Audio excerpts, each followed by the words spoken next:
Hello everyone, আমি সুস্মিতা। আমরা ফিরে এসেছিলাম আবার কেওনঝড়ে।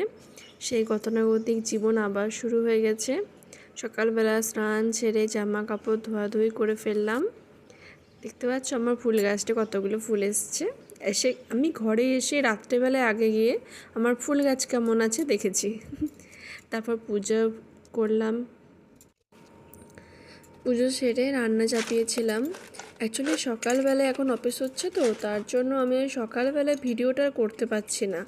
তো তাড়াতাড়ি স্নান ছেড়ে খাওয়া দাওয়া করিয়ে তারপর আর সকালের ফুটেজটা আমার নেওয়া হচ্ছে না। এবার যে আমার শ্বশুরবাড়ি গিয়েছিলাম, তখন আমার মেজো শ্বশুর ওনার বাড়ির গাছের কাঁঠাল দিয়েছিল।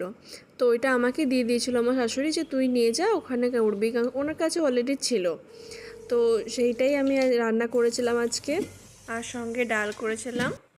আমি না কাঁঠালটাকে একটা সিটি মেরেছিলাম, তো সুন্দর রান্না হয়ে গেছিলো। আর রাত্রে ছিল ওর জন্য ডিম সেদ্ধ, আমার ডিমের পোচ আর রুটি, তরকারি আর সিমুই। বাই।